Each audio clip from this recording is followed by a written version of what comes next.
ముందుగా అందరికీ నాకు స్వయం సమాచారం ఛానల్‌కి స్వాగతం. ఈరోజు కొన్ని పవిత్ర స్నానాల గురించి చెప్తాను. ఇలా గనక చేస్తే సంపత్తు అనేది వృద్ధి అవుతుంది. పాలతో ఆయుష్ వృద్ధి అవుతుంది. గల్లుప్పుతో నెగెటివ్ ఎనర్జీ పోయి ఆగిపోయిన పనులైతే స్టార్ట్ అవుతాయి. పసుపుతో శుద్ధం చేయబడుతుంది. శ్రేయస్సుని, సంపదను ఆకర్షిస్తుంది. అలాగే గోమూత్రం వచ్చేసి మనకి శుద్ధతను చేసి సానుకూలతని ఆకర్షిస్తుంది. ఇక నెయ్యి అయితే స్పష్టమైన అంటే చర్మాన్ని రక్షిస్తుంది, సానుకూలతను ఆకర్షిస్తుంది. అలాగే గంధపు పొడితో స్నానం చేస్తే మనసు ప్రశాంతంగా ఉంటుంది, సానుకూలతని కలిగిస్తుంది. ఇక దాల్చిన చెక్కతో అయితే సంపద మరియు శ్రేయస్సుని ఆకర్షించుకుంటుంది. తర్వాత సింధూరంతో సంపద మరియు అదృష్టాన్ని తెచ్చిపెడుతుంది.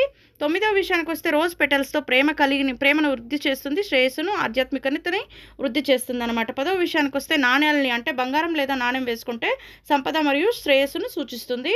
11వ విషయం కర్పూరం శుద్ధి చేస్తుంది, రక్షణను కలిగిస్తుంది. అలాగే 12 వచ్చేసి వేప శుద్ధిని కలిగిస్తుంది, అలాగే ప్రతికూలమైన వాతావరణాన్ని అవాయిడ్ చేస్తుంది అనమాట.